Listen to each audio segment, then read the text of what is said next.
Hello, hello, and welcome back to Shelter. The beasts are yelling. They really are. They're loud boys. And we're here with the good boy of Burry. Uh, yes. I left the canine mana burning inside my body as I search for the connection to my friend's mind. It's been so long, and in normal circumstances, I don't think I would be able to pull off the canine racial ability. I could do any other with relative ease. But there was something blocking me from the comfortable use of canine mana. My mind wasn't in the right place. I wasn't compatible with the aspect of unity. Canine powers are all about interpersonal relations, and I didn't feel like I belonged in this pack. Now I know how wrong all of us were. About me being unloved and weak, and them about feeling stupid and powerless. But it's not a big deal. It's okay for us to feel or be weak and stupid sometimes. In true unity, we will make up for what we lack.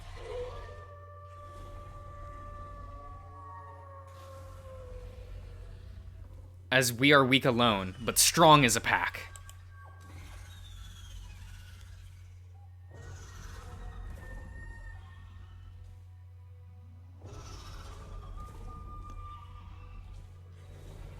Shelter was being overrun by monsters.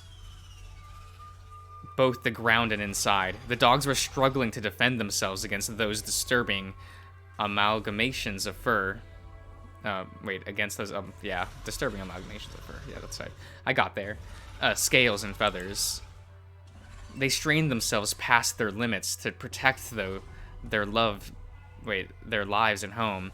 Powers that lay dormant inside their soul finally found the path to manifest in the face of a crisis. Canine potential reaches beyond merely their own selves. With every desperate howl, more dogs realize their true might and unity with each other. Then, the warriors on the ground outside heard a different, distant call. A canine howl and a human shout coming from way up, from the dop deck of Shelter? Dop deck. Don't know what that... Okay.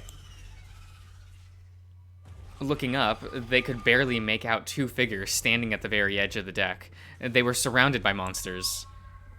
Their situation looked dire, but those who heard the stories from the past weren't scared.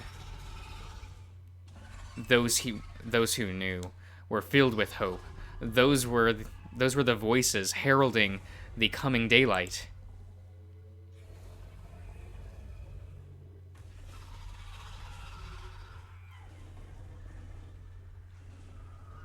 The monsters swarmed the top deck of Shelter, and yet more of them were constantly coming from the towering mountain. They didn't seem to be any prey in that area. Those of the canines who didn't lock themselves inside Shelter were fighting against the monsters on the ground. Only two traces of pure life still remain on the top deck, and that's where most of the ravenous hunters gravitated towards. Those two lives felt magnificent, powerful, and rich. Not like just two lives, but rather more than a dozen. The promise of the feast pushed the beast forward, closer to the warm souls burning like two torches in cold and darkness. But then, something changed. The warmth had grown so much, it burned and blinded. What had been two separate flames a moment earlier suddenly became a single giant inferno of life. Black ire. Ichor? Ire? I still don't know. Had exploded from the middle of the swarm, and that's a bit loud, don't you think? I think that's a bit loud. It's loud in my ears. I didn't turn down my headphones, but it also looks loud in the levels, so I'm gonna fix that for myself real quick. And its frozen drops tinkled? tinkled, before the chunks of the beast's body hit against the metal with dull thuds. A great commotion burst through the field, with growls and roars ringing alongside the sounds of slashing and bashing. The monster lunged and snapped blindly at the center of the fray, turning the battlefield into a deafening sea of madness. Yet even in this chaotic swell, the two flames who had become one blazed in the unity of their newfound order. Burry and Luke had connected in pack mentality. They ran through the crowd of their enemies, dodging and striking with perfect timing and precision. They were now stronger together than they could have ever been on their own. Luke gained Burry's knowledge of monster anatomy, and his technique of burning inner mana for amplifying one's body.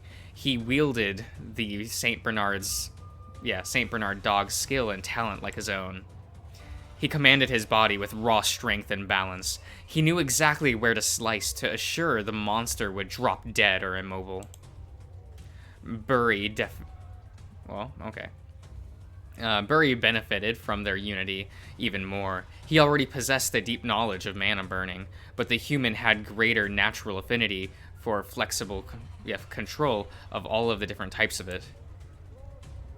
Borrowing Luke's instincts, he constantly siphoned and amplified his body with the mana released from the monsters, turning into an unstoppable beast, wielding the power of all elements.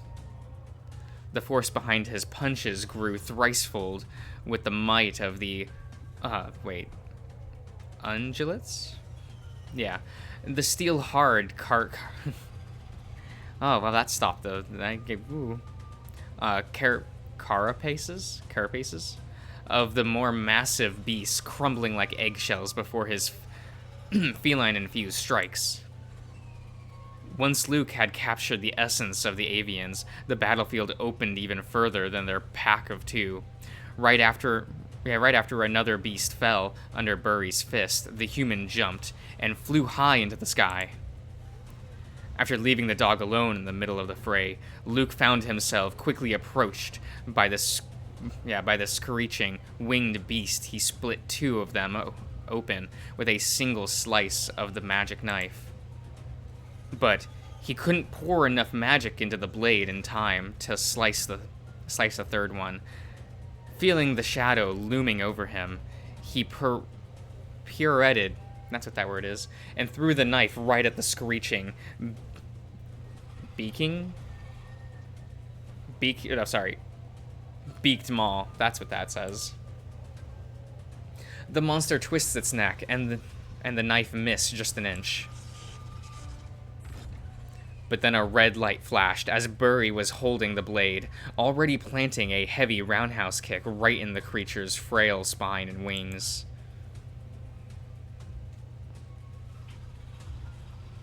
The monster fell back down to the floor, to the ravenous swarms, yet from a distance, more of the flying beasts flew at the human and the dog, who were still midair.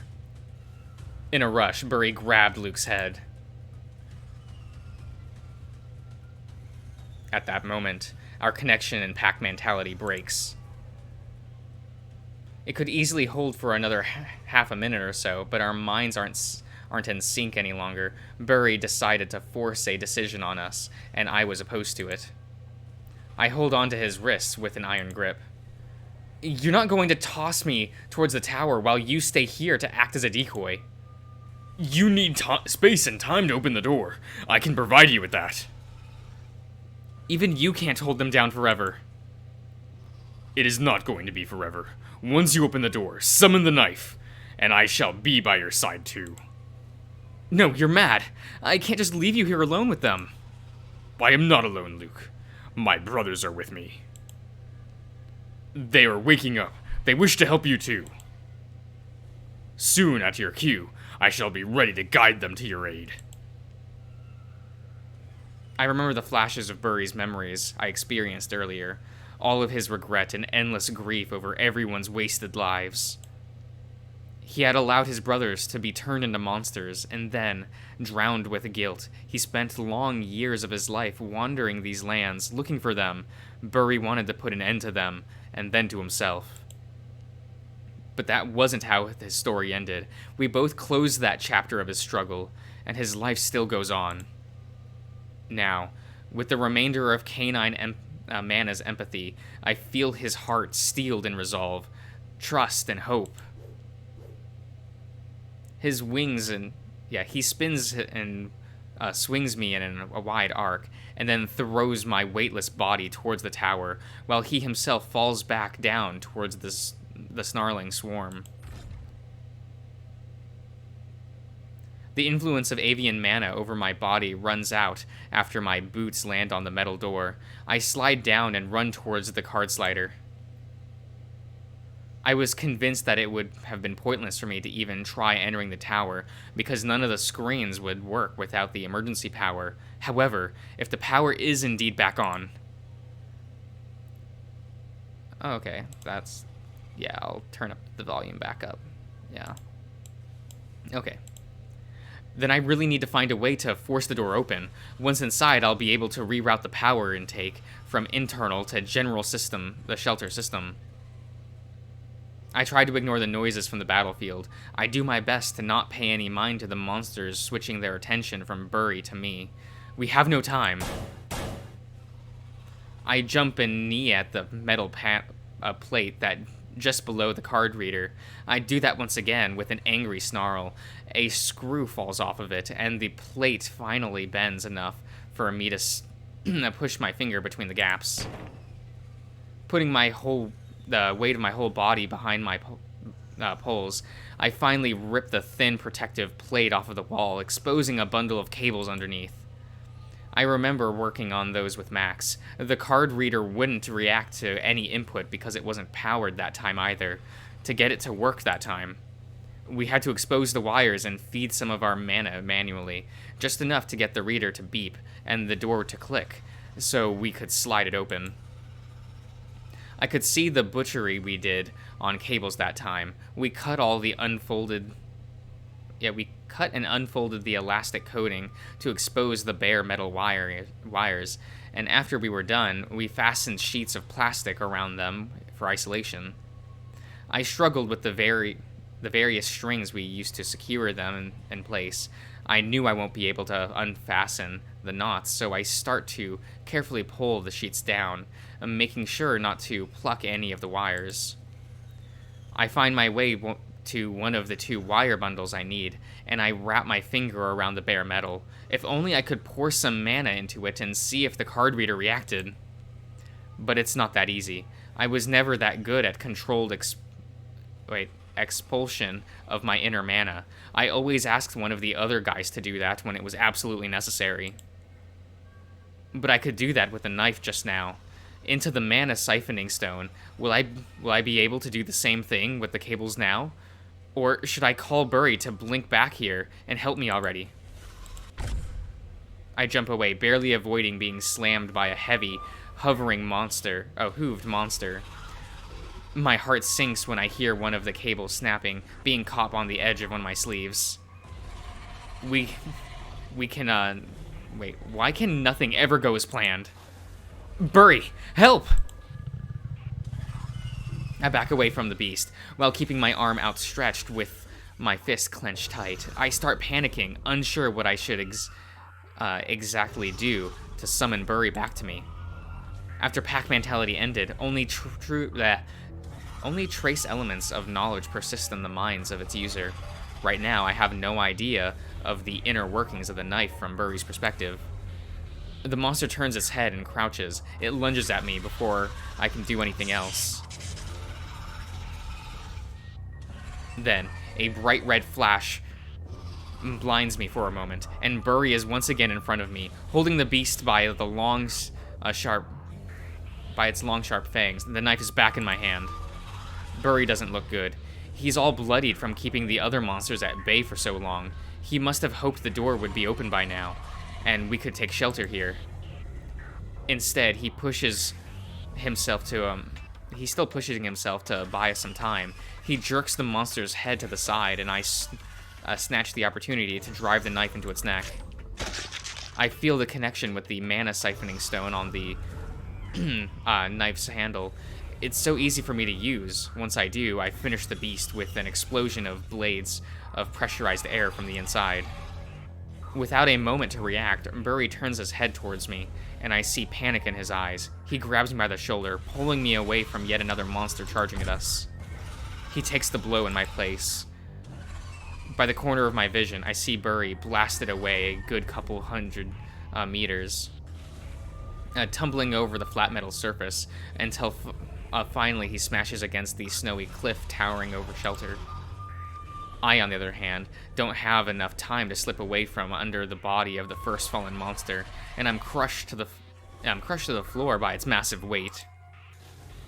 The other one shakes its head, and it looks like it wants to continue chasing after Burry. I wedged my right arm from under a dead body, crushing me, and cut one of its feet off with the magic knife. In fury, it turns towards me, ready to bite, but yet another slice of amplified air blade severs its upper muzzle and a half of its head. Now I lie on the freezing cold metal floor, crushed under the weight of one dead monster, with the other one bleeding out just an inch away from my face. And I hear more approaching monsters, those that Burry was trying to keep at bay. They are running towards him with bloodlust. I watched bloodied Burry force himself to scramble out from under the thick, vast pile of snow and ice. He's reaching the limits of his strength. Luke! He stared right at me with urgency, but not with hopelessness. They are ready, he seems to say. As I glance towards the sounds of the approaching steps and growls, I see the monsters running straight at Burry, completely ignoring me. Do they feel what's approaching?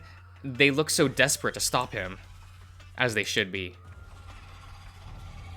And there is still more that Burry needs to cast his Ember. He doesn't have all of the components yet. With all the strength of my spirit, I force my vitality into the mana siphoning stone in the knife's handle.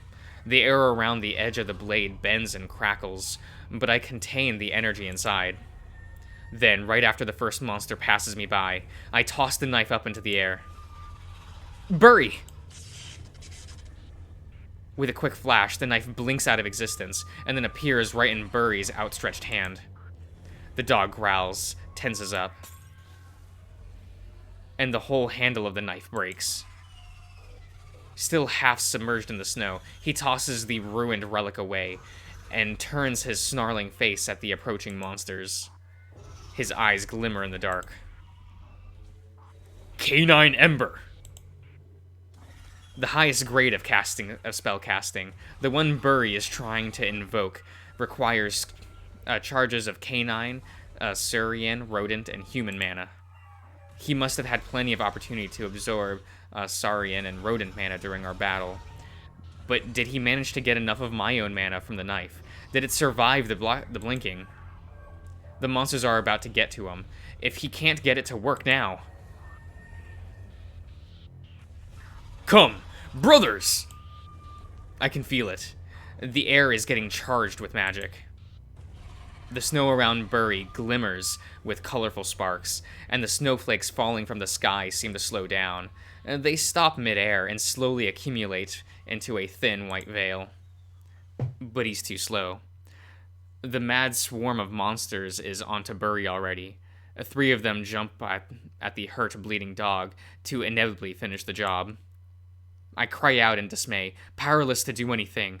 I reach out my hand and try with all of my might to summon Burry to me once again, even though I know the knife is destroyed.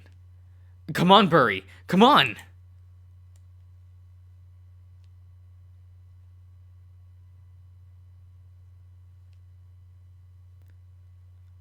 What does this say?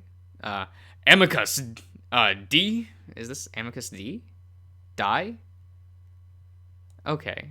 Sorry, I don't know.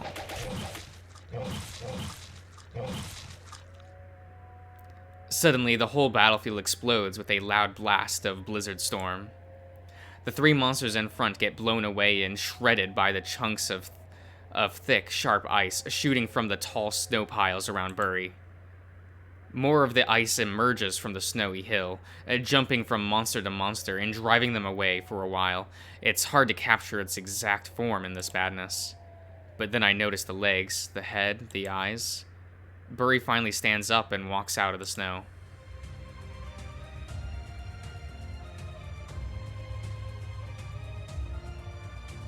Surrounded by 11 living ice sculptures, huge four-legged wolf golems.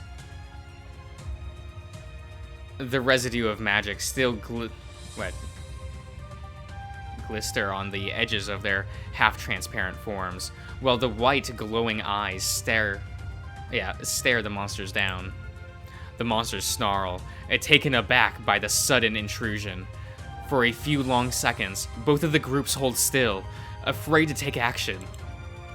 Despite his harsh state, Burry smiles.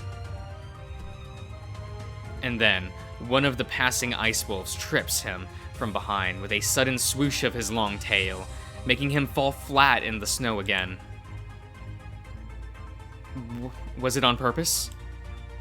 The ice wolf bounces playfully around Burry, and he stops and puts his ears down in guilt when he hears the big dog hissing in pain. Burry glares, definitely not in the state to play right now.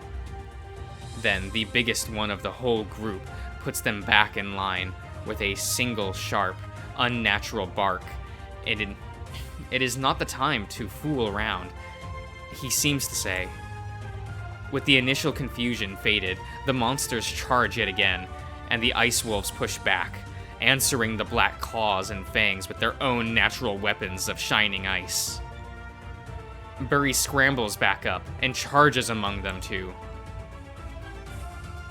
It isn't that obvious to an outside viewer, but despite being the one who summoned them with an ember, Burry isn't their pack leader. The big ice wolf, like he always was. Every single one of the living statues has its own mind, personality, and full autonomy over their actions. They have their own thoughts, likes, dislikes, and relationships with each other. That is because the ice wolves aren't just mindless constructs manipulated by Burry. Even though their bodies are fake and temporary, they all harbor real souls of Burry's brothers. They chose out of their own free will to come and help us. They want to save shelter too. As they force their way through the groups of monsters, I do my best to wrestle myself free from under the giant caresses pressed over me. But I can't. Not only is it that heavy, but the wet gore covering me freezes and sticks my clothes to the cold metal. To my terror, one of the newly approaching monsters stops in its tracks and, instead of joining the battle, locks its eyes on me. I take a deep breath and shout for help when a beast starts running towards me. But then, as fast as an arrow, one of the ice wolves already strikes that monster's neck and rips off its head with a powerful twist. The weight is suddenly lifted off of my body when another wolf finally drags the carcass off me. I push against the floor, trying to get back on my feet as soon as possible. And the wolf starts licking my face, and with smooth ice tongue, he wags his tail so much his whole butt wiggles. That's so cute. I recognize this guy. It's Chance, the most timid one out of Burry's brothers. I put my hand over his giant frosty cheeks and smile back at his giant maw of razor-sharp ice teeth. Sorry, we woke you up only during battles. The wolf shakes his head and winks at me, as if to say don't worry about it. Then an ice-cold nose nudges at my cheek. Another one of Burry's brothers stares at me with his excited eyes. I think this could be Arlo. He wags his tail too. They are not as nice towards me. It's okay, Burry. There's no need to be jealous. I am not jealous, just... A chunk of a monster, liver splashes against the back of his head.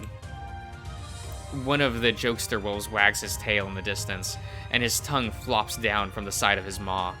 He bounces in place, while waits for a reaction. I'm pretty sure he just wants to play, and I find that super adorable, even though obviously it's neither the time nor the place for that. Just losing my fucking patience. Please forgive my language. Well, that's siblings for you. Don't be harsh with them. They're excited. They don't have the chance to be alive that often. And neither will we if we do not hurry. The leader wolf, Gus, is of the same mind. There he growls and barks at his brothers, bringing them back to attention.